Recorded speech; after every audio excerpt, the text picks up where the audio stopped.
Bayangkan sebuah kehidupan di mana Anda mampu mempengaruhi pikiran orang lain dengan cara yang mendalam, tanpa manipulasi, hanya dengan keberadaan Anda yang penuh makna. Tidak perlu berbicara lebih keras atau menjadi pusat perhatian, cukup dengan menguasai serangkaian keterampilan yang dapat membuat orang terus memikirkan Anda. Ini bukan tentang ego, melainkan tentang menjadi individu yang menonjol dalam kebijaksanaan dan ketenangan, sebuah kekuatan yang datang dari dalam.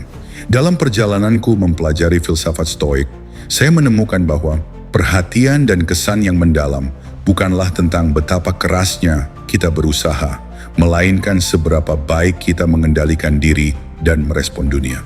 Dengan menguasai keterampilan-keterampilan ini, saya tidak hanya mengalami perubahan dalam cara orang lain memandang saya, tetapi juga bagaimana saya memandang diri sendiri. Inilah 10 keterampilan yang saya pelajari dari Stoikisme untuk membuat mereka terus memikirkan Anda. Bukan karena Anda memaksa, tetapi karena Anda telah menjadi seseorang yang layak untuk diingat. Sudah siap? Mari kita mulai.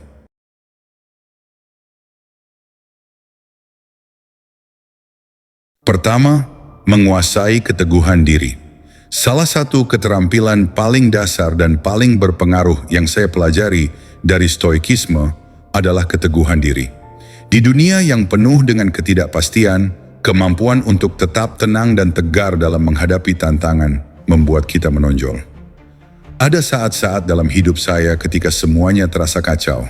Masalah datang bertubi-tubi dari pekerjaan hingga hubungan pribadi. Namun ketika saya menerapkan prinsip Stoik untuk tetap teguh, saya mulai merasakan perubahan drastis. Keteguhan diri tidak hanya membuat kita terlihat kuat di mata orang lain, tetapi juga memberi mereka rasa aman ketika berada di sekitar kita. Mereka akan berpikir, jika dia bisa tetap tenang di tengah badai, mungkin saya juga bisa. Hal ini membuat kita tak terlupakan. Ketika kita tidak bereaksi berlebihan terhadap situasi, tetapi tetap tenang dan rasional, orang lain mulai mempercayai penilaian kita. Mereka mungkin tidak akan menyadari secara langsung, tetapi di dalam pikiran mereka, kita menjadi seseorang yang mereka kagumi dalam keheningan. Saat saya berusaha tetap teguh di setiap situasi, saya menyadari bahwa orang-orang mulai menghormati saya lebih dalam, dan mereka terus memikirkan saya. Bukan karena saya memaksa, tetapi karena ketenangan itu menjadi sesuatu yang mereka dambakan. Kedua, mengendalikan emosi secara bijaksana. Ketika emosi kita memegang kendali, kita menjadi budak dari dunia luar. Namun, salah satu pelajaran paling berharga dari Stoikisme adalah kemampuan untuk mengendalikan emosi secara bijaksana. Saya ingat ketika dulu saya sering marah-marah atau merasa kesal tanpa sebab yang jelas. Reaksi saya seringkali melukai hubungan dan reputasi saya. Tetapi Stoikisme mengajarkan saya untuk selalu mengambil jeda sebelum bereaksi. Ketika saya mulai berlatih untuk mengendalikan emosi, saya merasa mendapatkan kekuatan baru. Bukan berarti saya menekan perasaan, tetapi saya belajar untuk merespon dengan bijak. Misalnya, saat menghadapi kritik di tempat kerja, saya bisa saja langsung tersinggung dan bereaksi defensif. Tetapi dengan berlatih Stoikisme, saya mulai menerima kritik dengan kepala dingin, mengambil pelajaran dari situ, dan merespons dengan penuh kesabaran. Mengendalikan emosi ini tanpa saya sadari menjadi sebuah kekuatan magnetis. Orang-orang di sekitar saya mulai menghargai ketenangan saya dan melihat saya sebagai seseorang yang bijaksana. Setiap kali saya tidak bereaksi berlebihan terhadap situasi sulit, mereka seolah berpikir, bagaimana dia bisa begitu tenang? Inilah yang membuat mereka terus memikirkan saya. Emosi yang terkontrol membuat kita tidak hanya lebih dihormati, tetapi juga lebih diingat. Mengendalikan emosi bukan berarti menahan perasaan, tetapi memberi diri kita ruang untuk berpikir sebelum bertindak. Ini adalah keterampilan yang mengesankan bagi siapapun yang mengamatinya, dan secara alami orang akan mulai terkesan dan menghargai Anda lebih dalam.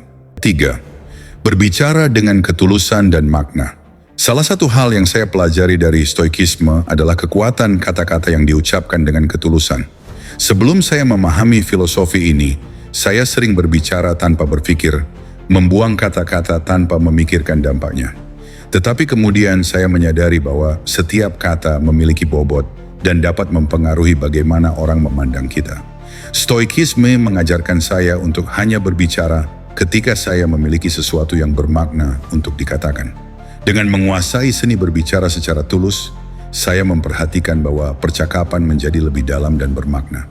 Saya tidak lagi berbicara hanya untuk mengisi keheningan, melainkan berbicara untuk menyampaikan ide atau perasaan yang benar-benar penting.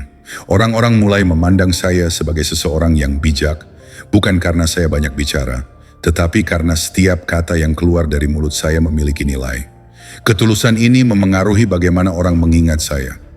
Mereka tahu bahwa setiap kali saya berbicara, ada sesuatu yang berharga yang bisa mereka ambil. Mereka mulai mempercayai saya lebih dalam dan menghormati opini saya. Ketika Anda berbicara dengan kejujuran dan makna, orang-orang akan terus memikirkan kata-kata Anda, bahkan setelah percakapan selesai. Itu adalah kekuatan yang membuat Anda tetap hidup dalam pikiran mereka. Dalam hidup saya, berbicara dengan ketulusan tidak hanya memperkuat hubungan saya dengan orang-orang di sekitar, tetapi juga membuat saya dihormati sebagai seseorang yang jujur dan autentik. Dan ini membuat saya terus diingat, bukan karena saya berusaha, tetapi karena saya memberikan sesuatu yang layak untuk diingat. Keempat, memberi tanpa mengharapkan balasan. Memberi adalah salah satu tindakan paling kuat yang dapat kita lakukan. Tetapi stoikisme mengajarkan kita untuk memberi tanpa mengharapkan apapun sebagai balasannya. Dulu saya selalu berpikir bahwa jika saya membantu seseorang, pasti ada sesuatu yang akan saya dapatkan kembali. Tetapi saat saya memahami ajaran stoik, saya mulai menyadari bahwa tindakan memberi seharusnya bebas dari keinginan untuk menerima. Memberi adalah hadiah itu sendiri. Ketika saya mulai menerapkan prinsip ini, saya merasa ada perubahan signifikan dalam cara orang melihat saya. Saya membantu tanpa pamrih, dan ini meninggalkan kesan yang mendalam pada mereka. Saya ingat membantu seorang rekan kerja dengan proyek yang sangat sulit, dan ketika mereka berterima kasih, saya hanya tersenyum dan berkata bahwa saya senang bisa membantu. Tidak ada ekspektasi di sana, dan sikap ini membuat orang lain merasa nyaman di sekitar saya. Tanpa disadari, ketika kita memberi dengan tulus, kita menciptakan hubungan yang lebih mendalam. Orang-orang tidak hanya mengingat kita karena apa yang kita lakukan untuk mereka, tetapi karena sikap kita yang murah hati tanpa mengharapkan imbalan. Ini adalah cara untuk terus berada di benak mereka, bukan karena kita memaksakan diri, tetapi karena kita memberi dengan penuh hati. Saya telah melihat bagaimana tindakan memberi tanpa pamrih ini membuat orang lain lebih menghargai saya, dan mereka cenderung memikirkan saya lebih sering, terutama ketika mereka berada dalam situasi di mana mereka membutuhkan bantuan. Mereka ingat bahwa saya pernah membantu mereka tanpa meminta apapun, dan itulah yang membuat saya terus dikenang. Kelima, menjadi pendengar yang bijak. Di dunia yang bising dan penuh dengan ego, menjadi pendengar yang bijak adalah keterampilan yang luar biasa. Sebelum saya benar-benar menghayati stoikisme, saya sering mendapati diri saya terlalu sibuk dengan pikiran dan pandangan sendiri saat orang lain berbicara. Saya cenderung menunggu giliran saya untuk bicara, bukannya benar-benar mendengarkan. Namun stoikisme mengajarkan saya betapa pentingnya menjadi pendengar yang benar-benar hadir. Ketika saya mulai melatih diri untuk mendengarkan dengan hati yang terbuka, saya merasakan perubahan luar biasa dalam hubungan saya dengan orang-orang di sekitar. Mereka merasa lebih dihargai dan dipahami. Saya tidak hanya mendengarkan kata-kata mereka, tetapi juga mencoba memahami apa yang mereka rasakan dan alami. Mendengarkan bukan hanya tentang telinga, tetapi juga tentang hati yang terbuka dan pikiran yang tidak tergesa-gesa untuk bereaksi. Orang-orang mulai menghormati saya karena saya mampu mendengarkan tanpa menghakimi, tanpa memberikan saran yang tidak diminta, dan hanya hadir untuk mereka. Ini membuat mereka merasa nyaman di sekitar saya, dan tanpa sadar, mereka akan terus memikirkan saya setiap kali mereka merasa didengarkan. Keterampilan ini membuat saya menjadi sosok yang diandalkan dalam kehidupan banyak orang. Menjadi pendengar yang bijak bukan berarti Anda harus selalu memberikan jawaban atau solusi. Terkadang kehadiran yang tulus dan mendengarkan sepenuh hati sudah cukup untuk membuat orang merasa didukung. Ketika Anda menjadi pendengar yang baik, Anda menciptakan hubungan emosional yang lebih dalam, dan ini adalah sesuatu yang membuat orang lain terus mengingat Anda. Ketenangan dan kemampuan Anda untuk mendengarkan dengan penuh perhatian adalah sesuatu yang langka, dan itu membuat Anda tak terlupakan. Keenam, memiliki integritas yang tak tergoyahkan. Integritas adalah fondasi dari semua tindakan kita. Saya belajar bahwa tanpa integritas, kata-kata dan tindakan kita akan kehilangan maknanya.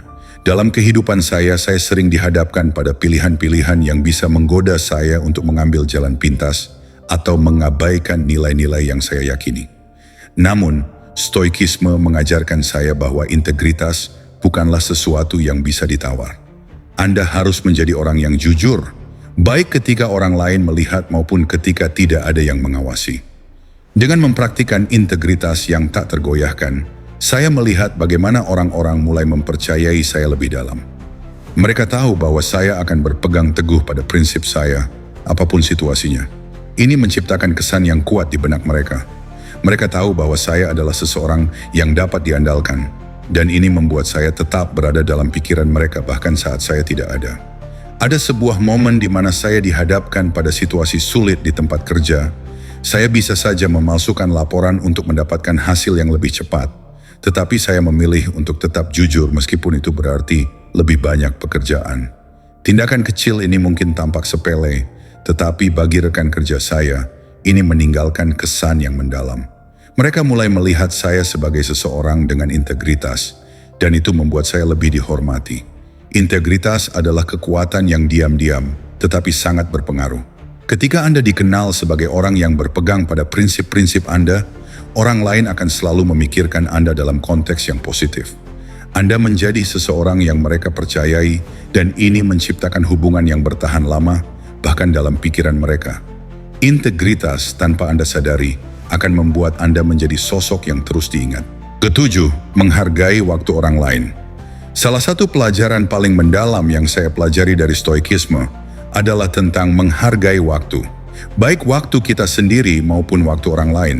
Dalam dunia yang sibuk ini, waktu adalah komoditas paling berharga. Sebelum saya benar-benar memahami pentingnya hal ini, saya sering menganggap enteng janji dan pertemuan. Berpikir bahwa keterlambatan kecil atau ketidakseriusan terhadap komitmen tidak akan terlalu berpengaruh. Tapi saya salah.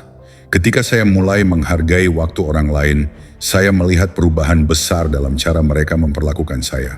Setiap kali saya menepati janji, datang tepat waktu, atau bersikap efisien dalam berinteraksi, orang-orang mulai mengapresiasi kehadiran saya lebih dalam. Saya menyadari bahwa ketika kita menghargai waktu orang lain, kita juga menghargai diri kita sendiri. Orang lain merasa dihormati karena mereka tahu bahwa saya tidak hanya datang untuk mengisi ruang, tetapi benar-benar berkomitmen. Suatu hari saya terlambat untuk sebuah pertemuan penting. Itu mungkin hanya keterlambatan 5 menit, tapi saya melihat dampaknya. Rekan kerja saya tampak kecewa dan perasaan itu terbawa sepanjang rapat. Sejak saat itu saya berjanji untuk tidak meremehkan waktu orang lain lagi. Stoikisme mengajarkan saya bahwa menghargai waktu adalah bentuk penghormatan paling dasar. Tidak hanya kepada orang lain tetapi juga kepada diri kita sendiri. Sejak saya mulai menepati waktu dan menghargai komitmen, orang-orang mulai memperhatikan. Mereka lebih mempercayai saya karena saya tidak hanya menepati janji dalam kata-kata, tetapi juga dalam tindakan. Dan dengan begitu, saya mulai membangun reputasi sebagai seseorang yang dapat diandalkan, yang berharga, dan yang selalu memberikan nilai dalam setiap interaksi. Tanpa disadari, orang-orang terus memikirkan saya sebagai sosok yang konsisten dan dapat dipercaya. Kedelapan, menunjukkan empati yang autentik. Di dalam setiap interaksi, empati adalah jembatan yang menghubungkan kita dengan orang lain. Namun empati sejati adalah empati yang datang tanpa agenda, tanpa keinginan untuk mendapatkan apapun kembali. Ini adalah salah satu keterampilan yang stoikisme ajarkan kepada saya, untuk merasakan dan memahami perasaan orang lain tanpa terjebak dalam drama emosi mereka. Saya belajar bahwa empati yang autentik bisa memberikan dampak besar dalam kehidupan orang lain. Ketika saya benar-benar mendengarkan masalah atau kekhawatiran seseorang dengan hati terbuka, mereka merasa dilihat dan dihargai. Saya ingat suatu kali seorang teman datang kepada saya dalam keadaan tertekan. Dan meskipun saya tidak memiliki solusi untuk masalahnya, Saya mendengarkan dengan penuh perhatian. Setelahnya, dia mengatakan kepada saya bahwa meskipun saya tidak bisa memberikan jawaban, mendengarkan saja sudah cukup membuatnya merasa lebih baik. Empati seperti ini meninggalkan jejak dalam pikiran orang lain. Mereka tidak akan selalu mengingat apa yang Anda katakan, tetapi mereka akan selalu mengingat bagaimana Anda membuat mereka merasa. Saat kita menunjukkan empati yang tulus, kita menciptakan koneksi yang lebih dalam. Dan itulah yang membuat orang lain terus memikirkan kita. Bukan karena kita mencoba memaksa mereka untuk mengingat, tetapi karena kita telah menjadi bagian penting dari momen mereka. Di dunia yang sering kali keras dan penuh tekanan, menjadi seseorang yang bisa hadir dengan empati adalah hal yang langka dan sangat dihargai. Orang-orang akan mengingat Anda sebagai seseorang yang membuat mereka merasa dipahami dan didukung, dan inilah yang membuat mereka terus memikirkan Anda, bahkan lama setelah interaksi itu selesai. Kesembilan, memelihara ketekunan dalam tindakan. Ketekunan adalah salah satu ciri yang sangat dihargai dalam stoikisme. Filosofi ini mengajarkan kita untuk terus maju, meskipun ada rintangan, untuk tetap berusaha mencapai tujuan tanpa mengeluh tentang kesulitan yang dihadapi. Ketika saya mulai mempraktikkan ketekunan dalam hidup saya melihat bagaimana hal ini tidak hanya memengaruhi keberhasilan pribadi, tetapi juga bagaimana orang lain memandang saya. Ada saat-saat dalam hidup saya ketika tampaknya semua pintu tertutup, ketika kegagalan terus datang bertubi-tubi. Namun alih-alih menyerah, saya memilih untuk terus melangkah maju dengan tekad yang kuat. Stoikisme mengajarkan bahwa kita tidak bisa selalu mengendalikan hasil, tetapi kita bisa mengendalikan usaha yang kita lakukan. Ketika orang lain melihat betapa gigihnya saya dalam menghadapi tantangan, mereka mulai mengagumi ketekunan itu. Sikap gigih ini tanpa disadari menjadi inspirasi bagi orang lain. Mereka melihat bahwa saya tidak menyerah begitu saja ketika dihadapkan pada kesulitan. Ketekunan saya menjadi bukti bahwa jika kita cukup kuat untuk bertahan, kita bisa mengatasi segala rintangan. Tanpa saya sadari, orang-orang mulai memikirkan saya setiap kali mereka menghadapi tantangan mereka sendiri. Karena mereka melihat bahwa saya adalah contoh nyata dari ketekunan dalam aksi. Ketekunan tidak hanya membantu kita mencapai tujuan pribadi, tetapi juga meninggalkan kesan yang mendalam pada orang lain. Ketika Anda dikenal sebagai seseorang yang gigih, orang-orang akan selalu mengingat Anda saat mereka sendiri mencari keberanian untuk melanjutkan perjalanan mereka. Terakhir, menerima ketidaksempurnaan dengan kerendahan hati. Salah satu pelajaran paling penting dari stoikisme adalah menerima ketidaksempurnaan, baik dalam diri kita sendiri maupun dalam hidup secara umum. Saya belajar bahwa hidup ini penuh dengan ketidakpastian dan hal-hal yang tidak bisa kita kendalikan, termasuk kesalahan kita sendiri. Ketika saya berhenti mengejar kesempurnaan dan mulai menerima bahwa setiap orang, termasuk diri saya, memiliki kekurangan, saya menemukan ketenangan batin. Kerendahan hati untuk menerima bahwa kita tidak sempurna membuat kita lebih manusiawi dan lebih mudah didekati. Saya pernah merasa terbebani oleh kesalahan-kesalahan yang saya buat di masa lalu. Tetapi ketika saya belajar untuk melihatnya dengan kerendahan hati, saya mulai melepaskan beban tersebut. Orang-orang tidak lagi melihat saya sebagai seseorang yang selalu berusaha tampil sempurna, tetapi sebagai seseorang yang otentik dan apa adanya. Penerimaan terhadap ketidaksempurnaan ini menarik orang-orang lebih dekat. Mereka merasa lebih nyaman di sekitar saya karena mereka tahu bahwa saya tidak menghakimi mereka atau diri saya sendiri. Ini menciptakan hubungan yang lebih mendalam dan tulus. Ketika Anda menerima diri Anda apa adanya, orang-orang di sekitar Anda akan merasa terinspirasi untuk melakukan hal yang sama. Kerendahan hati ini, meskipun tampak sederhana, meninggalkan kesan yang mendalam. Orang-orang akan terus memikirkan Anda karena Anda menjadi contoh dari penerimaan diri yang sejati, sesuatu yang jarang ditemukan di dunia yang terus mengejar kesempurnaan. Ketika Anda dapat menerima ketidaksempurnaan dengan tenang dan rendah hati, Anda menjadi sosok yang dikenang dengan penuh penghormatan.